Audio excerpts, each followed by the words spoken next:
Hello everyone, welcome to my channel. ఈరోజు మన recipe cauliflower fried rice. ఈ సమ్మర్లో పిల్లలతో పాటు ట్రిప్కి వెళ్తున్నారా? అయితే మధ్య మధ్యలో తినడానికి ఏ పులిహోరనో పెరుగన్నమో కాకుండా ఇలా కొత్తగా కాలీఫ్లవర్ రైస్ చేయండి. కాలీఫ్లవర్ అంటే ఇష్టం లేని పిల్లలు పెద్దవాళ్ళు కూడా గప్చుప్గా తింటారు.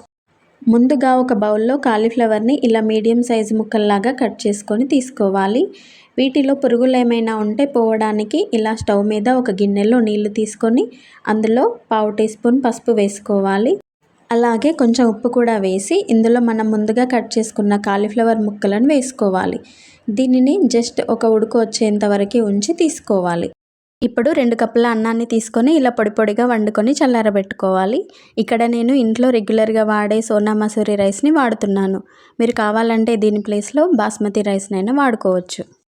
ఇప్పుడు స్టవ్ మీద కడాయి పెట్టుకొని అందులో 2 టేబుల్ స్పూన్ల ఆయిల్ వేసి అది వేడయ్యాక 1 టీ స్పూన్ జీలకర్ర, 3 లవంగాలు, 1 దాల్చిన చెక్క, 1 బిర్యానీ ఆకు వేసుకోవాలి.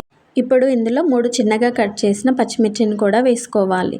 ఇవన్నీ ఆయిల్లో బాగా ఫ్రై అయ్యాక ఇందులో 1/2 కప్పు చిన్నగా కట్ చేసిన క్యారెట్ ముక్కలు, అలాగే 1/2 కప్పు పచ్చి బఠానీని కూడా వేసుకొని ఆయిల్లో బాగా ఫ్రై చేసుకోవాలి. వీటిని 2 నిమిషాలు లో ఫ్లేమ్ మీద వేయించుకున్న తర్వాత ఇందులో మనం ముందుగా ఉడికించుకున్న కాలీఫ్లవర్ ముక్కలను వేసుకోవాలి. కాలీఫ్లవర్లోని పచ్చివాసన పోయేంత వరకు దీనిని 2 నిమిషాలు లో ఫ్లేమ్ మీద ఫ్రై చేసుకోవాలి. ఇప్పుడు దీంట్లో 1/2 టీ స్పూన్ ఉప్పును వేసుకోవాలి. దీనివల్ల కాలీఫ్లవర్లోని వాటర్ బయటికి వచ్చి ఆయిల్లో తొందరగా ఫ్రై అవుతుంది. ఒకవేళ మీ దగ్గర నైట్ మిగిలిపోయిన రైస్ కానీ ఉంటే దాంతో అయినా కేవలం 5 నిమిషాల్లో మార్నింగ్ బ్రేక్ఫాస్ట్గానైనా దీన్ని చేసుకోవచ్చు. చూడండి, 2 నిమిషాల తర్వాత కాలీఫ్లవర్, మనం వేసిన క్యారెట్, బఠానీ చక్కగా వేగిపోయాయి. ఇప్పుడు 1 టీ స్పూను చిన్నగా కట్ చేసిన ఉల్లి తరుగును కూడా వేసుకోవాలి. అలాగే 1/2 టీ స్పూన్ మిరియాల పొడిని కూడా వేసి ఒకసారి గరిటెతో బాగా కలుపుకోవాలి. ఇప్పుడు మనం ముందుగా చల్లారబెట్టుకున్న అన్నాన్ని ఇందులో వేసి హై ఫ్లేమ్ మీద గరిటెతో బాగా కలుపుతూ ఉండాలి. ఎప్పుడైనా మనం ఫ్రైడ్ రైస్ చేసేటప్పుడు మనం వేసే అన్నం చల్లగా ఉండాలి.